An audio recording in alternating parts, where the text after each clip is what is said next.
జానకమ్మా, జానకమ్మ తల్లి. పానకాలు ఇదేనా రావటం? అవునమ్మా, పక్కూరు పని మీద వచ్చాను. ఎట్లాగో భోజనం టైం అయింది కదా అని నిన్ను చూసినట్టు ఉంటది, కాస్త చేపలు తిన్నట్టుంటదని వచ్చానమ్మా. చేపల పులుసా? చేపలుసు కాకపోతే చింతకాయ పచ్చనమ్మా. నీ చేత్తో ఏది చేసినా బ్రహ్మాండంగా ఉంటది. అది కాదు, నువ్వు కూర్చోమ్మా. నాకేం కొత్త ఏంటి, వెళ్ళి చూసుకుంటాను కదా.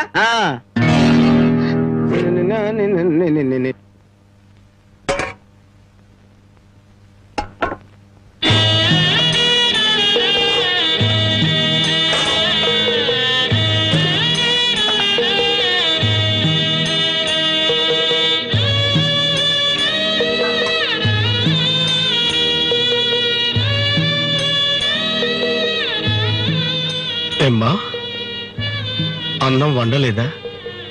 వండటానికి ఏమీ లేదా?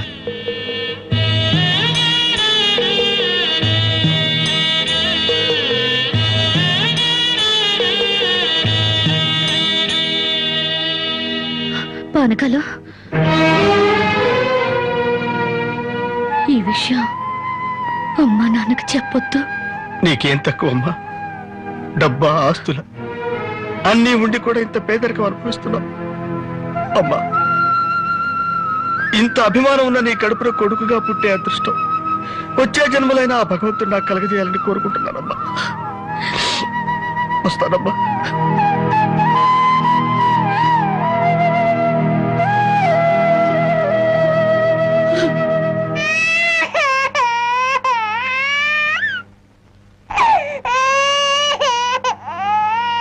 ఏడవకమ్మా, ఏడవకు. మా అమ్మవు కదా, పక్కింట్లో పాలు అడుగుదామన్నా పరువు పోద్ది. ఎన్నిసార్లు అని అడుగుతాం? ఊరుకమ్మా, ఊరుకు.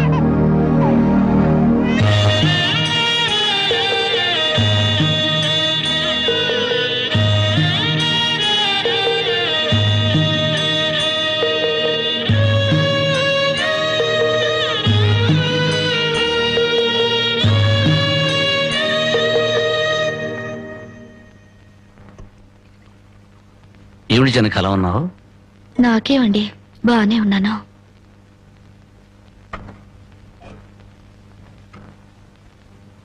జనకి చేతికేమైంది? అబ్బే ఏం లేదు, ఏదో తీసుకుంది. ఎందుకమ్మా అబద్ధం చెప్తావు?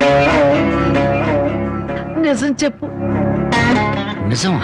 అవునరా, నాకు కూడా తెలియకుండా రక్తం అమ్మి డబ్బు తెచ్చింది.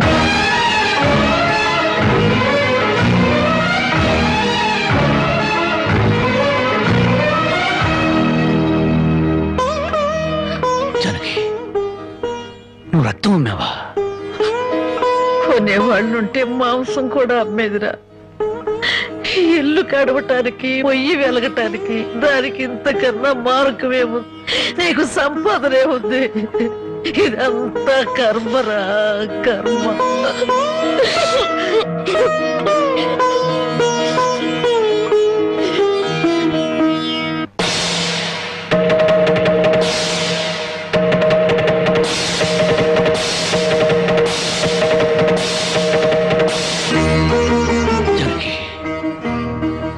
కన్న తల్లి రక్తం పంచి ప్రాణం పోస్తుందంటారు. నువ్వు నీ రక్తం ఆమె నా ఆకలి తీర్చాలనుకుంటున్నా. మా అమ్మ ఎలా ఉంటుందో చూడలేదు, కానీ నీలాగే ఉంటుందని అర్థమైపోయింది. జనకి, ఈ రోజు నుంచి నిజాయితీగా సంపాదిస్తాను. మిమ్మల్ని అందరినీ పోషించుకుంటాను.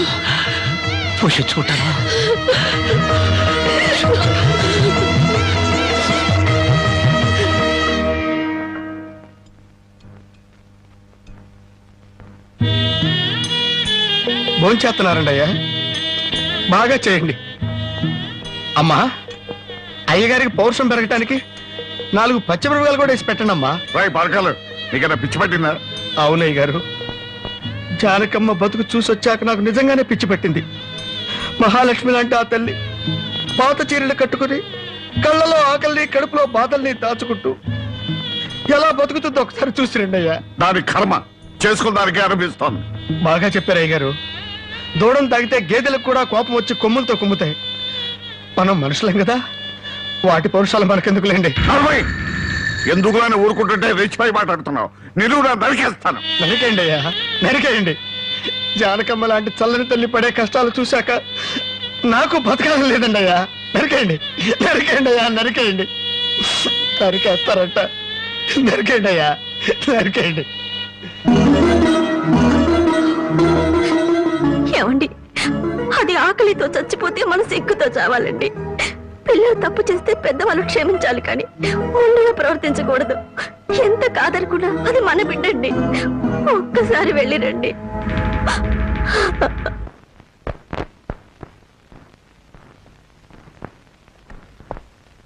అమ్మా, ఇది ఇక్కడ తగ్గే జబ్బు కాదు. త్వరగా పట్నం తీసుకెళ్లి చూపించండి. అప్పటి వరకు ఈ మందులు వాడండి.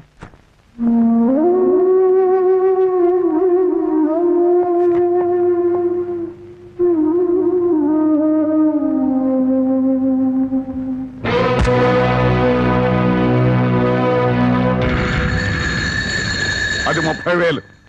దాంతో ఆ ముసల్దానికి వైద్యం చేయించి మిగతా డబ్బుతో నీ మొగ్గుని ఏదైనా వ్యాపారం చేసుకోమను. ఇది దానమా నాన్న? ఈ ఇంటి కోడలు అనుకుంటే దానం, నా కన్న కూతురు అనుకుంటే కానుక. కన్న కూతురు? ఎవరు నాన్న కన్న కూతురు? నిజంగా బంధం నీ మనసులో ఉంటే నా పెళ్లికొచ్చి 4 అక్షంతలు వేసేవాడివి. కన్న కూతురు కడుపుతో ఉన్నప్పుడు, కనీసం నీ మనవరాలు పుట్టినప్పుడైనా కళ్ళారా చూడ్డానికి వచ్చేవాడివి. ఇప్పుడు నీకున్న డబ్బుతో నా దరిద్రాన్ని వెక్కిరించడానికి వచ్చావా నాన్న?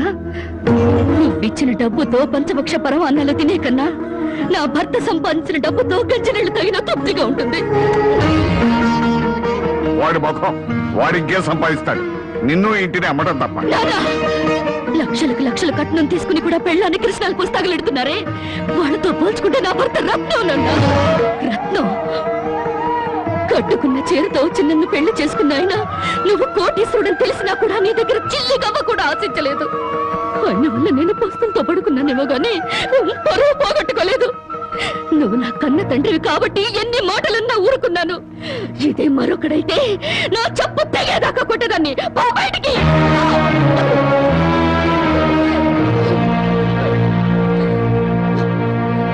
సింహంలో బ్రతుకు నువ్వు ఉద్యోగంలో చేరి గాడి చాకరీ చేస్తావా? అవును సార్, మా ఇల్లు గడవడమే చాలా కష్టంగా ఉంది.